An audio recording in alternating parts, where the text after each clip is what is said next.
Hi friends, ఈరోజు rice kheer ఎలా చేసుకోవాలో చూద్దాం.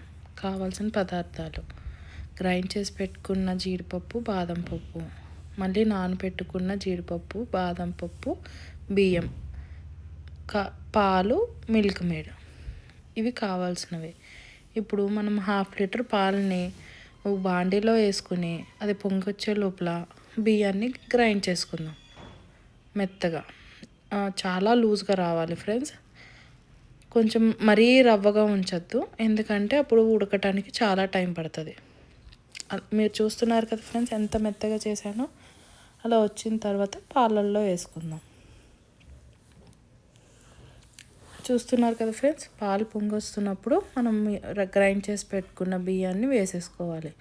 మనం అలా స్టిర్ చేస్తూనే ఉండాలి ఫ్రెండ్స్, అప్పుడు కింద ఉండలు కట్టదు, అడుగంటదు.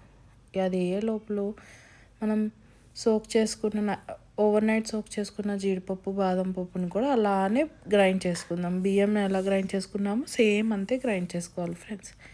ఈలోపు మనం తిప్పుకుంటూ ఉన్న ఈ మిశ్రమాన్ని చెక్ చేసుకుంటూ ఉందాం ఫ్రెండ్స్. బియ్యం సగం ఉడికిన తర్వాత ఇప్పుడు అదే దీంట్లో గ్రైండ్ చేసుకున్న జీడిపప్పు, బాదం పప్పుని కూడా వేసేసుకుందాం, ఆ పేస్ట్ని కూడా. అది బాగా ఉడికే లోపల యాలక్కాయలని కూడా దంచేసుకుందాం. యాలక్కాయలు ఎవరికి నచ్చదు ఫ్రెండ్స్, దాని ఫ్లేవర్ ఎంత బాగుంటుంది స్వీట్లో వేస్తే. ఇప్పుడు ఆ యాలక్కాయలని కూడా వేసుకుందాం.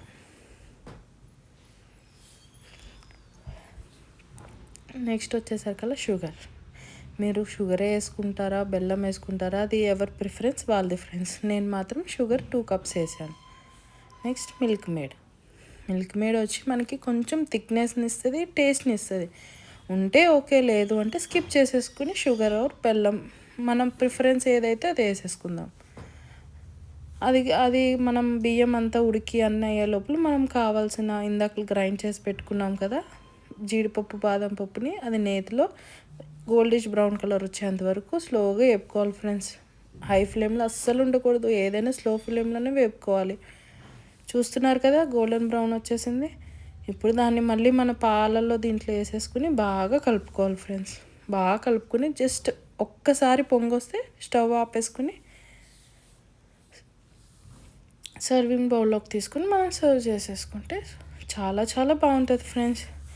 కొంతమందికి వేడిగా తినాలనిపిస్తుంది, కానీ మనం ఫ్రిడ్జ్లో పెట్టుకుని తింటే ఇంకా చాలా బాగుంటుంది friends. Please like, share and subscribe.